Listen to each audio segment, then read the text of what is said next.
All right, welcome back, guys. Today we are here with Sarah Tye, and Sarah is an entrepreneur, and she will introduce herself and tell us a little bit about that.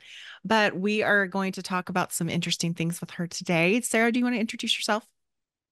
Yeah, thank you for having me. My name is Sarah Tye, and I am a intuitive tarot reader, which I know is a unique work that I do. But I'm excited to be here and share, I guess, my story and dealing with ADHD. All right. When you say intuitive tarot reader, tell us what that means. Yeah, so most people think of tarot and they think of like predictive readings and Hollywood, which, by the way, it's none of those things. Most readers are more of an intuitive, like me. Um, but an intuitive just means that it's a combination of the card meanings, the card placements, and then whatever I'm getting in the reading too, because Your sometimes intuition. it shifts. Exactly. Okay. It's for me, I've learned that I'm more of a channel. So that's something I'm actually kind of playing with. Should I say intuitive or should I say channel? Because most of the time I just start talking. It's the best way to describe it. I just start talking and the things that need to come up, come out, come out.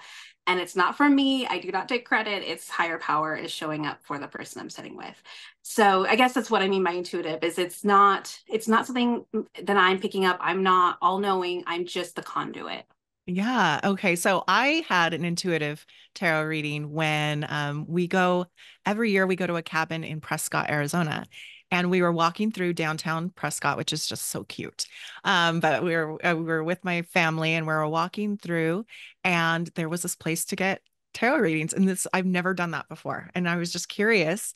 And she was definitely an intuitive tarot reader because it was, and what was so interesting is she did the reading, and my husband and I had a couples one, and then we had our separate ones, and my son did it as well.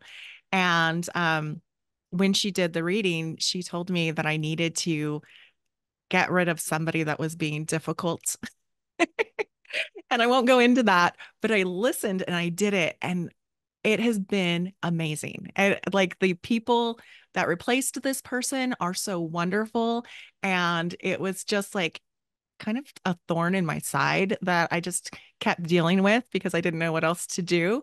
But when she had given me the information she gave me, I turned to my husband and I was like, I've got to get rid of this person. And I did, and it's been wonderful. So that was my first experience with it. It was very interesting for my son. It was very spot on as well.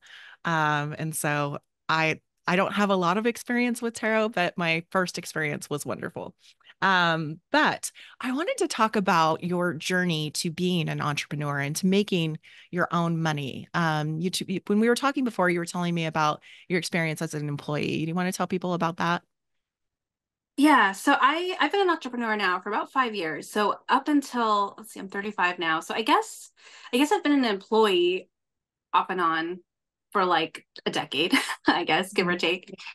And I just always felt like I wasn't good enough. I always felt like I was doing something wrong. And it wasn't that I was purposely trying to not care about my job or my work. I was always showing up, doing my best, but I always just felt like I was subpar. Maybe I had missed directions that was given on something that I didn't mean to miss, but I was doing what I thought I was supposed to be doing. Mm. Or one of the biggest struggles that I had was showing up on time. And it wasn't ever crazy late. Like, I mean, I've seen people who show up like 10, 15 minutes late consistently. It was never like that. It was like 3 to 5 minutes late. Hmm. But it was like no matter how hard I tried, and I tried every morning to like get there on time, I was always a couple minutes late and it was so stressful. And then of course I was getting reprimanded, which did not, I'm not a big fan of shame of shame reprimands in general, even as a parent, because I don't Yeah. think it does anything for anybody. But it Right. was just, I just constantly felt like I was failing as an employee, no matter how hard I tried to be better or do better. And then I got a taste of entrepreneurship, and it blew my mind because it was the first time I realized that wait, I'm not a terrible employee, or maybe I am a terrible employee, but I'm not on purpose, and I can in the right environments I can thrive. Yeah. Yeah. Okay. And then you were mentioning that like your first step into that was like Uber. Yeah, And then you've done some things since then, and now you have your tarot business. yep. Um, And so with your tarot business, what do you do? Do you do like readings online? How does that work? Yeah, so I do online readings. Most of my work is online, so like Zoom or over phone calls, but I'll do one-on-one sessions, and that is like 30-minute hour sessions where people ask as many questions as time allows. I also do email readings, which is more convenient if like someone can't schedule time with me, or maybe they'd rather not work with me directly, but they still have questions, and it's the same quality, it's just not the live interaction. Ah, And then I also, so everything, I would say everything is online, except for I also do events. So locally, someone can hire me for corporate weddings, bachelorette parties, birthday parties. If you have an event, you can hire me for it, whatever it is. I see. And so I do that too. Okay, so lots of variety in the way that you work, which is great for an ADHD brain, right? How do you think that your ADHD helps you as an entrepreneur? So I only recently was diagnosed about 3 years ago, but in the entrepreneur world, I can definitely see how it helps me. I look outside the box. I don't look at Mhm. things in any kind of constraint. And I'm also really good at that's what I'm looking for, at redirecting myself, which interestingly enough, as an employee, I think because I felt like things were so structured and you had to do it a certain way. And if you didn't do it a certain way, you were wrong. So I didn't feel like I had the freedom to course correct if something didn't work. But as an entrepreneur, I really feel like one of my superpowers is like, oh, that didn't work. Let's try something else. Oh, that didn't Yeah. work. Let's try something else. And being able to just like keep going and find different routes without feeling like there's a right way to do it. And so I think that's probably one of the biggest things. And then also the fact that I don't want to subscribe to any time frame. I mean, if someone's hiring me for a party, that's completely different because it's like a 1 day thing where I have to be there at a certain time, or like when someone schedules a reading with me, but it's every day's different. And I think that Mhm. that part is really great too, because as an employee, it's the same day, same thing, same day over and over and over. And I Groundhog's don't Day. like that. Yeah. And so as a entrepreneur with ADHD, I love the variety of it. I never know what my day's going to bring. I Mhm. could literally start a day with nothing on the books and have a like really profound reading that just comes in the afternoon. And it's just, I wasn't expecting it, but it was, now it's fun and I get to just take it for what it is. Yeah, yeah. The word that you used when we were talking before was perseverance. I thought that was such a good way to put it. So, what would you say to people? I'm always talking to people that want to get out of like corporate or out of the 9 to 5. What would you say to those people that are afraid to do that? So as I was saying before we pressed record here, I'm always a little careful in how I respond to that because, especially with ADHD, we tend to struggle with impulsiveness and we tend to struggle with financial stability. So I don't want to say just quit your job and jump and take that leap of faith unless you have the means to do it. If you have the means to do it, then I would say the best thing is to just go for it because the hardest thing to do is taking that leap and then figuring it out. And I guarantee you that, especially if you struggle with ADHD, you will find your superpowers really quickly if you do that because you will have the freedom to allow what you're good at to come forward and what you're not so good at to kind of fall away. Because I Mhm. think when we work for employees, we're told so much what we're not so good at. Like a lot of the times, employers will focus on the bad and they don't focus on your strengths. They focus on your weaknesses, which does not help with mindset or self-esteem or any of those things, especially if you struggle with some of those basic things. Yeah. And so, I do think that if you are able to take that leap and you are financially stable and it's possible, go for it. But if it's not possible, don't feel like you have to take that leap of faith. And if you don't, especially let's say you don't even know what it is yet, you just know you want something else. Yeah. I always suggest like get curious. Maybe make a list of all the things that you're curious about that you want to try that maybe you think you would love doing. And do a little taste test of each of the things and see if any of them are calling to you. But I would say you kind of build it up on the side before you take that leap and make sure you're financially able to do that. Absolutely. But yeah, for me, as I told you, I was kind of thrown into it. So I didn't really get a chance to do that healthy blend. But like I said, the moment you start being in an environment where you're working for yourself, you get to start seeing your strengths. Mhm. And I think that that's one of the biggest differences between your typical employee workplace and working for yourself is that in a typical employee workplace, there is a box that you have to fit into. there is standards and rules and things that maybe don't even make sense to you, but you have to follow because it's someone else's Yeah. construct.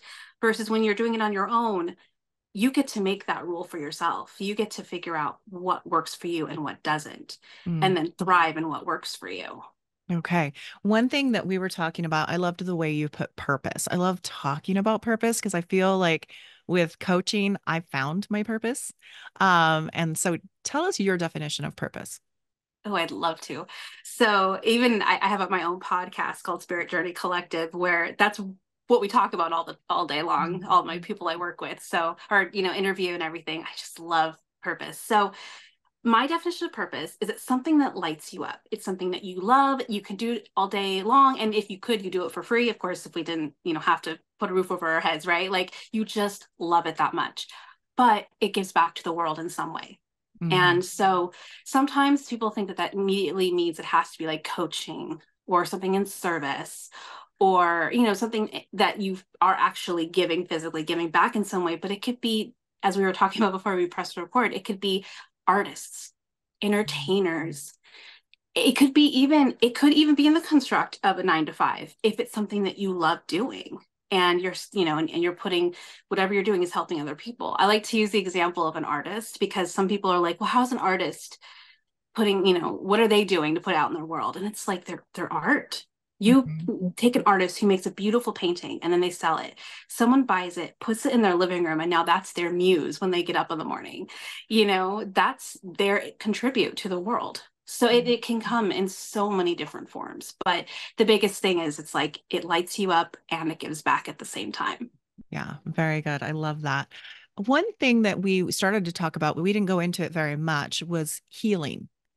And tell us about healing and how you've healed. You mentioned like how our past affects us now, and that's the importance of healing. Yeah, oh, that's a big one.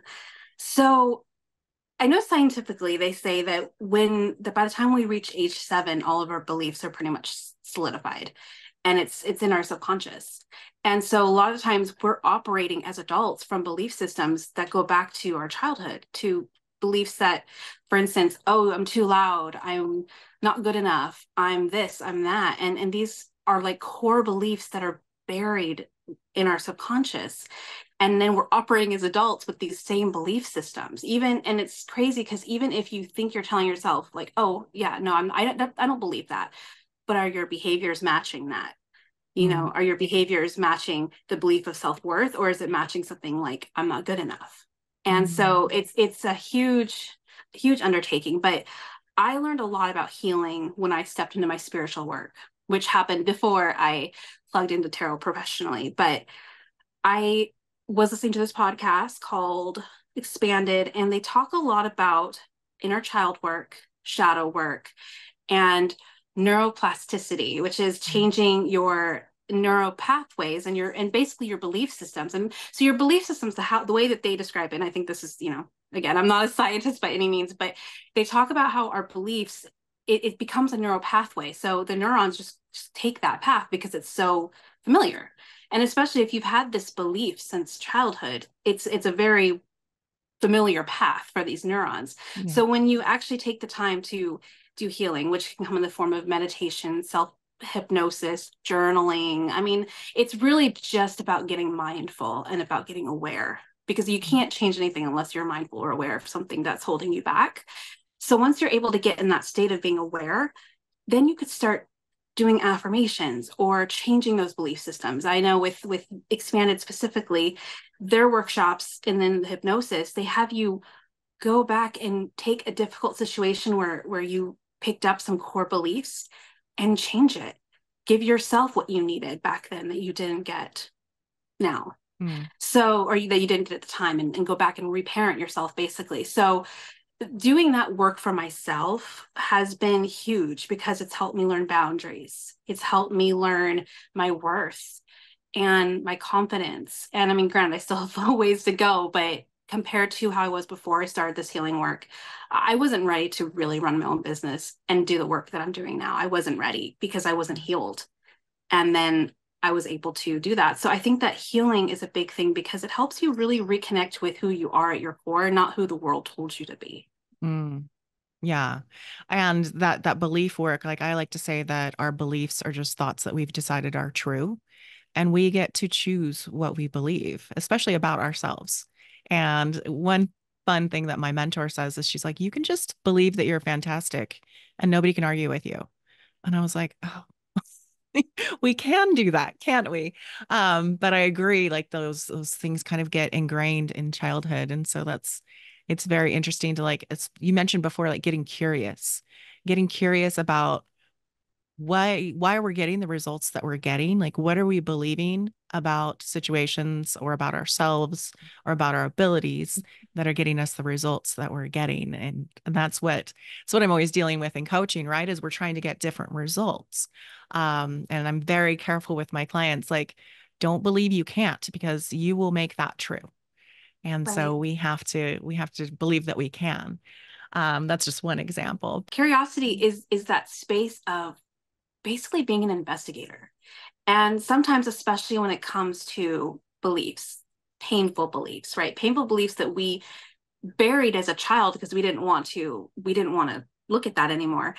It could be one of those things where you'd rather just not. And so when you look at it from a place of curiosity or you're an investigator, you get to kind of like, you can even imagine putting on like a inspector hat, right? Like, Mhm. okay, we're gonna just go and see what we need to know, what we need to find out, and looking at it more from like a place of wonderment. Because if you look at kids, like when you look at a child who's just playing and they're just curious, they are in the state of anything is possible.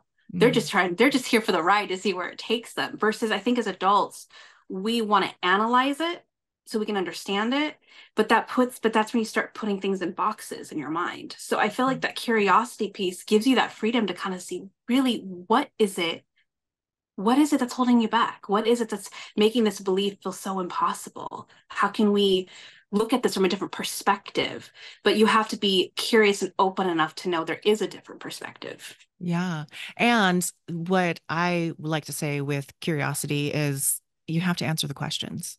If you just ask the question, but don't genuinely answer the question, then people can tend to get stuck in confusion. And one thing that a lot of people like to say that I work with is like, well, why am I this way? And when they just ask that question but don't answer the question, it becomes a hindrance. It just keeps them stuck. And so yeah, when you're getting curious, answer your own questions. And I love that you talked about intuition because we know, like that's my work as a coach is like not telling them what to do, but pulling from them what they should do for themselves, what they know they should do for themselves.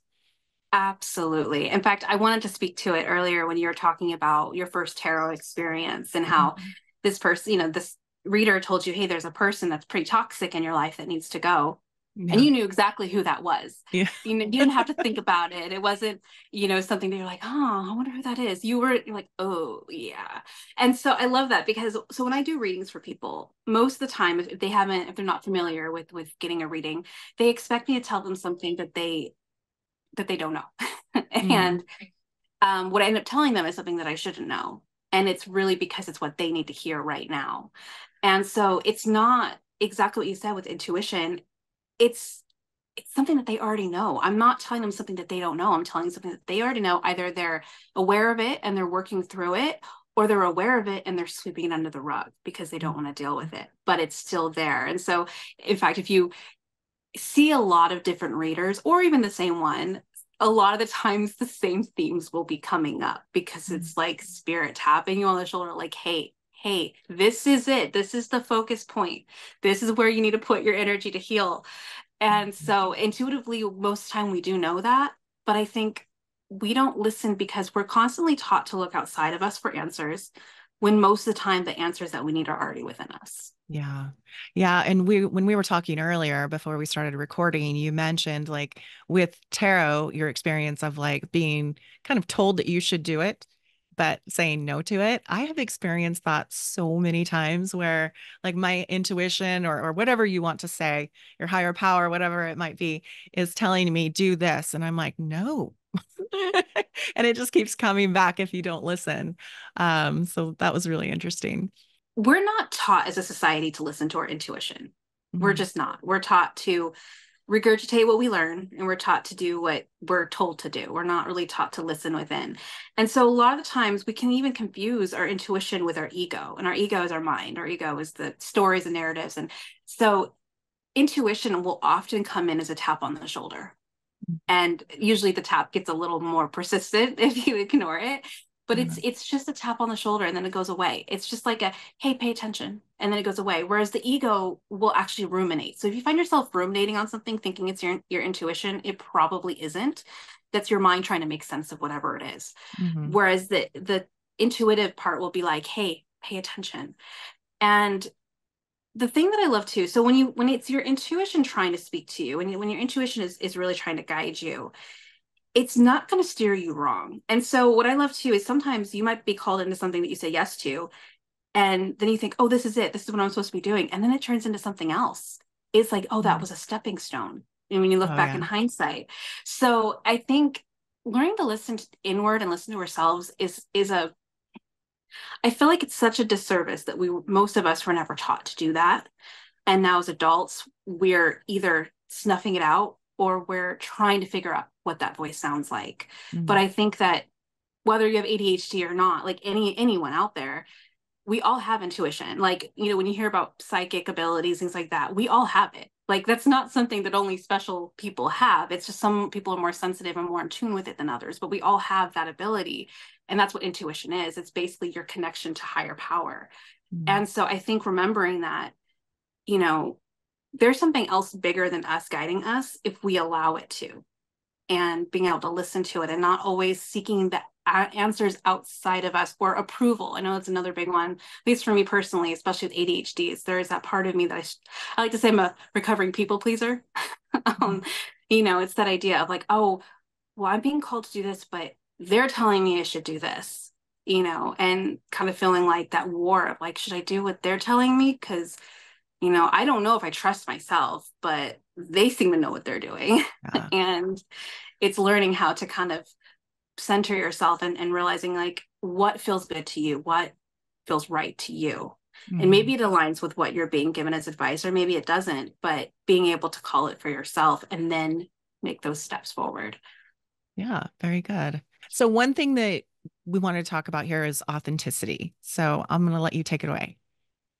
Yeah. So, and I do have a new offering called the Alignment Project, which I can share more in a bit. But I think, especially for those that struggle with ADHD, often learning what your authenticity is and learning how to be true to yourself is one of those things that I think we probably struggle with more being neurodivergent. Whereas for those that are more neurotypical, it's easier for them to fit into society's box and feel more Mhm. normal. Whereas those of us who are neurodivergent, we just struggle to contort ourselves into that box. So even though we Yeah. probably have all tried it.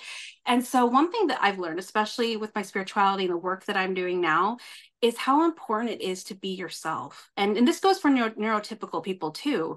It's just easier for them to conform than it is for those of us with ADHD, but being able to be true to yourself and living in alignment. And so what that looks like is when you're making decisions that align with your belief systems, that align um, with your values, Mhm. when you have people in your life that build you up and make you like you feel like yourself at your core versus being surrounded by people who are trying to make you be someone you're not.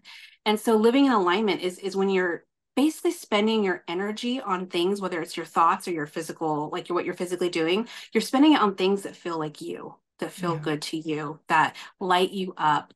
And I like to say, it's not that you're fitting in someone else's box, you're creating your own shape that's malleable. Because another thing about humans is we change, we evolve, we're supposed to. And so, again, if we create our own shape and like stay in it, okay, maybe that shape is good for now, but eventually that shape's probably going to shift. Yeah. And so learning how to, again, it comes back to your intuition in a big way too, is when you're authentic to yourself, you're basically learning how to just follow what feels good to you, what feels like you, and what feels like you're living in alignment. And then when things are off, and I think that, living in alignment is a day-to-day thing. And sometimes even the best of us who know how, who knows what that feels like to be in alignment, even everyone has the ability to kind of get lost and get a little bit askew, so Yeah. checking in with yourself and being like, is my environment aligned with me? Is my partner aligned with me? Is my friendships, is my, all of this, and being able to check in with yourself and making sure that you're still choosing you and being true to yourself. But my new offering called the Alignment Project is like a combination of a tarot reading and then creating tangible, actionable steps to help my clients work forward. So, Oh, because I interesting. love, as much as I love tarot, and I do, and I love doing one-on-one basic readings, basic tarot readings. They can sometimes, because they're very energetic, they can be vague. And while like 9 times out of 10, they know exactly what I'm talking about. They're like, oh my gosh, I totally need to work on that. I needed to hear that. Thank you so much. I hear that all the time.